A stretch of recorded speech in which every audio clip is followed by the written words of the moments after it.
Hey there, Nigel with the Drivewire. This is the 2021 Lexus IS 350 rear-wheel drive with the F Sport package. That means adaptive dampers, trick suspension, and it also means these offset 265 really tasty BBS wheels on the back. Same on the front, only there are 235s that are a little smaller. Unfortunately, it comes with these Bridgestones, which are not our favorite. We like Michelin's, but so far they've been okay. So Lexus revamped this car last year. I think it looks absolutely fantastic, but unfortunately it is only skin deep. The interior and some other bits remain completely unchanged, but the look of it from the front's pretty spectacular. It's got these LEDs with the slightly darkened lenses, the black treatment. These are fake, that's annoying, and then obviously the huge Lexus grille. The best view, in my opinion, is from the back. It's got these slightly wider hips here, hopefully to accommodate larger tires for a larger engine coming soon. We know that the IS 500 is going to have the V8, which I'm highly looking forward to. And then this view from the back, I think it looks really cool. It's got the piano black sort of splitter treatment here. These are LEDs, they're a lot thinner than the old car. However, if you are a fan of golf, you might just be able to squeeze a set of golf clubs in there. Not that big. The best part though is it actually comes with a spare tire. Okay, this is a 6-cylinder with 311 horsepower, 280 foot-pounds. It's naturally aspirated, so those torques are at 4,800 RPM. So you do have to rev it a little bit to get it going. 0 to 60 on this car is around 5.6 seconds. There isn't a lot of room in here, so I'm wondering how they're going to shoehorn that fantastic V8 in, but I can't wait for them to take care of it and ship one over so I can drive it.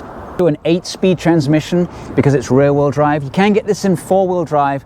I wouldn't because you get the 6-speed and it's a little laggy. There's too much space in the ratios.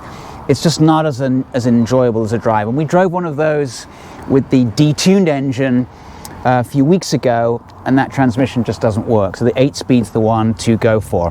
Love this color. It's a sort of a mica blue. Is $55,000.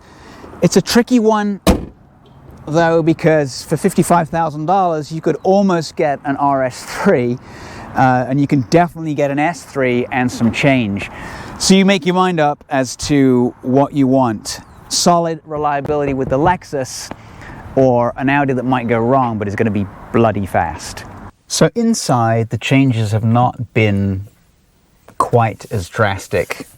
Beautiful on the outside, but very similar to the outgoing car on the inside. Anybody that has a Lexus will recognize this trackpad that no one likes. Good news is it's now a touchscreen, but most of these controls will be very similar to people who already have a Lexus. And if you don't, it's super easy to get used to them. Driving position is really good. These seats are really nice and comfortable. Good side support, good bolstering for the legs in the turns. In general, the quality is as if it's been hewn from granite. Typical Lexus, solid plastics. It is quite austere in here, very black. There is a little bit of trim here. This is sort of a harder sort of plastic right here, the standard Lexus clock. But all in all, the quality is really, really quite good. It's a nice place to spend some time in. The back seat is not a place where you're going to want to spend a lot of time. There's not a lot of room, even for me. This seat, if you bring it all the way back, gives you about that much room, which is not enough for a real human. The seats are comfortable, but as ever, with a lot of these cars, there's limited headroom. And then the middle seat, yes, it is a real seat, but you're sitting even higher because of this bump, and your head's sort of hitting the light at the top. So not a lot of fun to be had in the back of this car. All right, let's take it for a drive.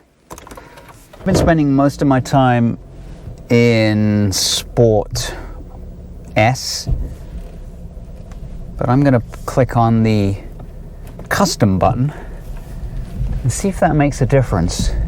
I put it in normal mode and also eco mode, and it also rides pretty firm, and I can't tell a whole lot of difference between the two. The adaptive suspension really isn't giving up much from a comfort perspective, but it is supposed to be a sports sedan, albeit in this case with not quite enough power for me. But floor it, and once you get it above 4,000 RPM, it has some giddy up. Steering is good. It's not too light at lower speeds, and it's great at higher speeds. It's accurate, well weighted.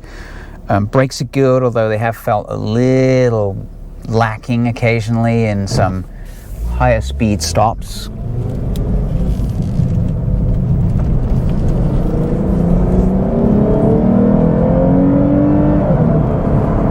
It sounds pretty good, although there is a weird, somewhat transmission whine that I'm hearing.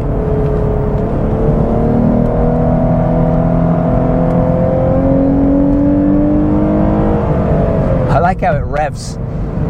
It's got a 6,500 according to the tachometer there. It looks like a 6,500 RPM red line, and it likes to rev. It's a really smooth engine, and the transmission for the most part is smooth.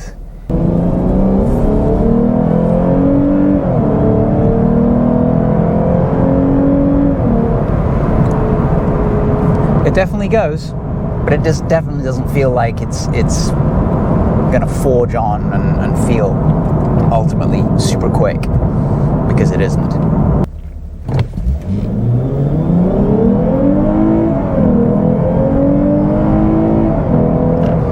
So 60 comes up a smidgen after a gear change.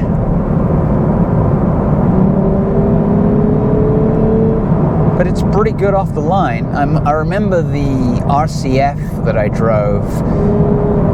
That's two-wheel drive, rear-wheel drive, and that was pretty swift off the line. It hooked up really well. Lexus has a way of getting their cars to hook up. Now, it did rain a little bit this morning, so roads are, let's just say, mildly damp, but I don't think that should have an effect on us.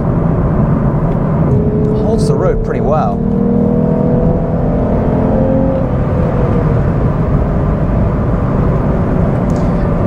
Like Sport Plus is just a little bit livelier. I'm not sure why they have the custom mode if you can only change 3 things, and only 2 of them are related to driving. The other one is climate control. I mean, I could turn that off if I needed to. I like it. I was sort of like, nah, this isn't the best, but get it out on the open road and it's pretty good. It's pretty responsive. I think the problem with it not having enough torque at a lower down range is that it is more problematic in passing people on a 2-lane road like this. You need a little bit more planning to pass people. There we go. 6,000, 6,500. Changes up at 6,500 and then just screams its way. It's good. I love it. Just like the RCF, you've got to keep this engine on the boil to get the best out of it. Clearly, it's a lot slower than the RCF. A couple of cylinders missing and a lot of power, but fun can be had in the F Sport. Very capable chassis, very capable suspension they put on this thing. Bridgestones aren't complaining. Nothing worse than a set of tires that keep squealing every time you go around a corner.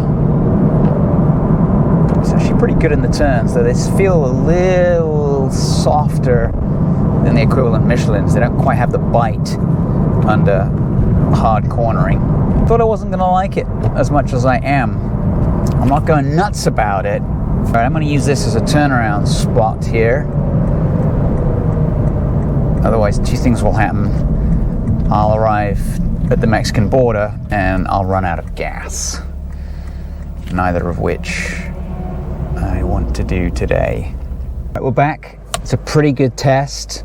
Definitely other options you could spend $55,000 on. I personally wouldn't buy this car for $55,000. I'd get myself an S4. Once again, thanks for watching. Please subscribe, like, make a comment, and we'll be back soon with another video.